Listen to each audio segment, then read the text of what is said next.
Baiklah, Assalamualaikum warahmatullahi wabarakatuh. Perkenalkan, nama saya Alfianti. Kali ini saya akan memaparkan materi tentang Communication Protocol.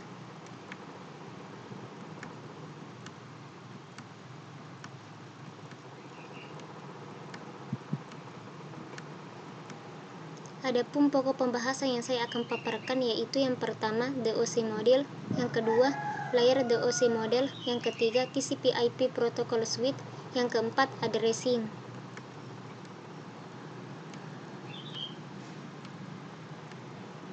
Berbicara soal OSI, yang dimana merupakan singkatan dari Open System Interkoneksi, yang dimana merupakan untuk dapat berkomunikasi melalui jaringan global, tidak ada pilihan lain sehingga harus mengikuti tata aturan standar dunia, standar komunikasi global yang dituangkan dalam bentuk sistem layar lapis.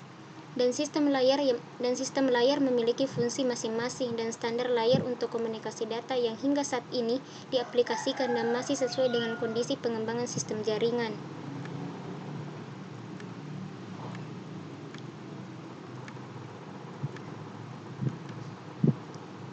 Kemudian Open System Interkoneksi diperkenalkan oleh International Standard Organisasi yang dimana dalam usaha mengembangkan protokol komunikasi data yang baku ISO menggunakan suatu model. Kemudian model yang digunakan untuk kendali melalui jaringan dan sekarang dikenal sebagai model OSI. Yang dimana model OSI menggunakan layar lapisan untuk menentukan berbagai macam fungsi dan operasi sistem komunikasi data. Kemudian OSI mendefinisikan sistem berbagai himpunan dari satu atau lebih komputer beserta perangkat lunaknya, terminal, operator, proses, serta alat penyalur informasi lainnya yang dapat melaksanakan pengolahan dan penyaluran operasi sistem.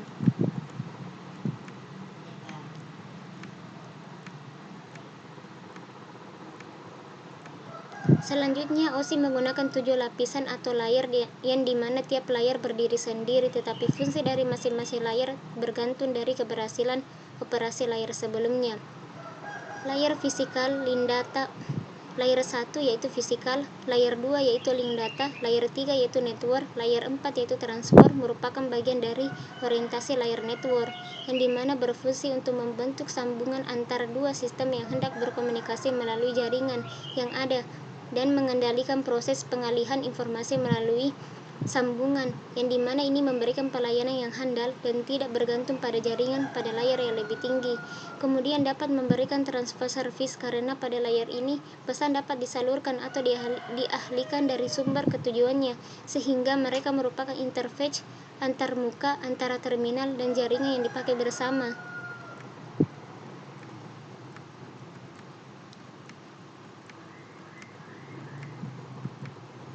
Kemudian layer kelima sesi, layer keenam presentasi, layer ketujuh aplikasi merupakan bagian dari orientasi layer aplikasi, yang dimana umumnya berkaitan dengan sambungan antar perangkat lunak dan pemberian akses untuk mendapatkan data yang ada dalam jaringan. Kemudian orientasi layer aplikasi ini memusatkan perhatian pada penampilan data yang dipertukarkan dan mendukung pelayanan yang diperlukan guna melakukan distribute processing.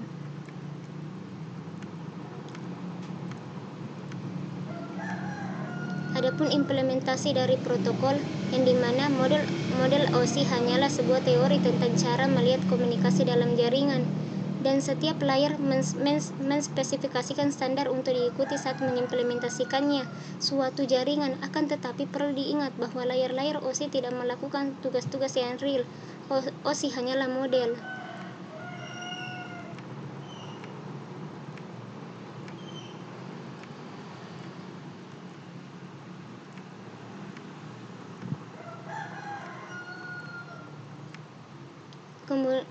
Kemudian pokok pembahasan kedua yaitu layer DOC model.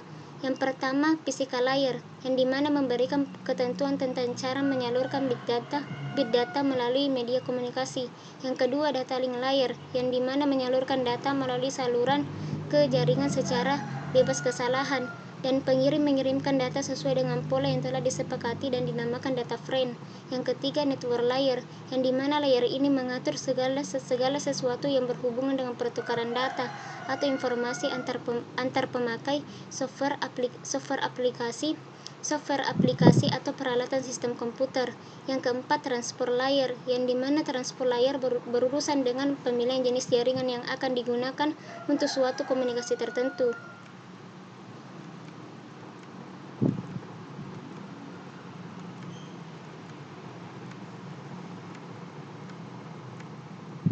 Kemudian yang kelima, session layer, yang dimana layer ini yang mengatur bagaimana pelaksanaan pertukaran data dilakukan.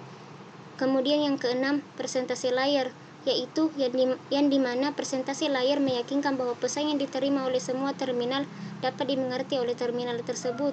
Kemudian yang ketujuh, aplikasi layer, yang dimana layer ini mengalamati dan meneruskan data melewati satu atau kelompok jaringan.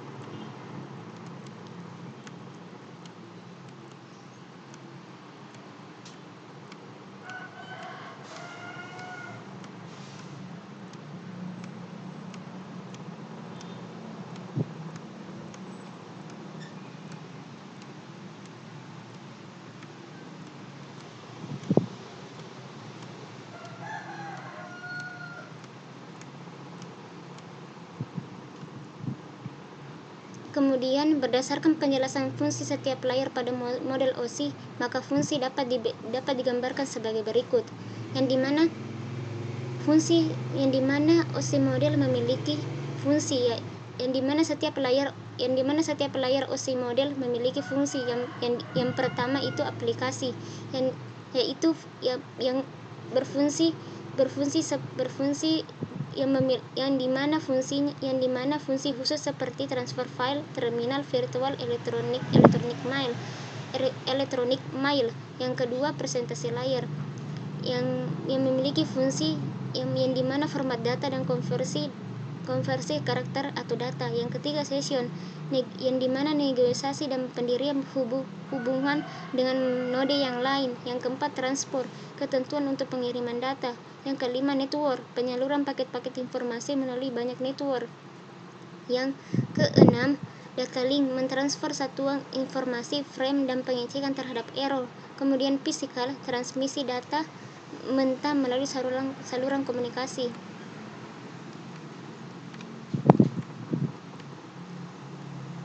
Kemudian, pokok pembahasan ketiga yaitu TCP/IP Protocol Suite, yang dimana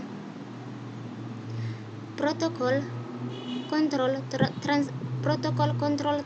transmisi atau bisa dikatakan protokol internet atau transmisi kontrol protokol atau internet protokol. TCP/IP merupakan sebuah protokol yang sesuai untuk standar industri yang dirancang untuk melingkupi area antar jaringan yang besar pada hubungan area jaringan yang luas, yang dimana standar TCP/IP dapat dipublikasikan dalam serangkaian dokumen yang disebut permintaan komentar atau request for comment RFCs. Kemudian, TCP/IP protokol memiliki arsitektur protokol TCP/IP yang dimana terdiri dari lapisan jaringan interface atau network interface, yang dimana ini bertanggung jawab untuk menempatkan paket TCP/IP dalam media jaringan dan menempatkan paket TCP/IP keluar dari media jaringan. Kedua, lapisan internet yang bertanggung jawab untuk fungsi pembuatan alamat, pengepakan, dan pencarian arah routing.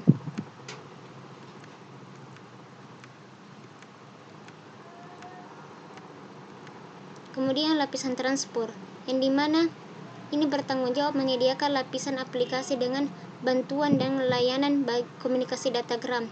Kemudian lapisan aplikasi memungkinkan aplikasi mempunyai kemampuan untuk mengakses layanan dari lapisan lain dan menentukan protokol yang digunakan oleh aplikasi tersebut pada pertukaran data.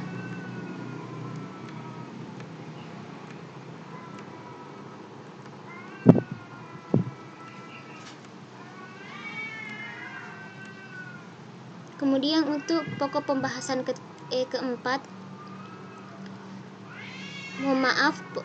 pokok pembahasan TCP/IP, yang ketiga merupakan pokok pembahasan TCP/IP Protocol Suite, dan sekarang ini pokok pembahasan yang keempat, dan sekarang ini pokok pembahasan keempat, yaitu addressing. Kemudian berbicara soal addressing yang dimana merupakan melengkapi setiap datagram dengan alamat internet dari tujuan, dan alamat pada protokol inilah yang dikenal dengan Internet Protocol Address atau IP address. Kemudian, karena pengalamatan addressing pada jaringan TCP/IP berada pada level ini software, maka jaringan TCP/IP independen dari jenis media dan komputer yang digunakan. Kemudian, Internet Protocol Address atau disingkat halaman IP adalah label yang numerik yang ditetapkan untuk setiap perangkat yang terhubung ke jaringan komputer yang menggunakan protokol internet untuk berkomunikasi. Kemudian, Internet Protokol versi 4 mendefinisikan alamat IP sebagai 32 bit. Namun karena pertumbuhan internet dan menipisnya alamat IP versi 4 yang tersedia, versi baru IP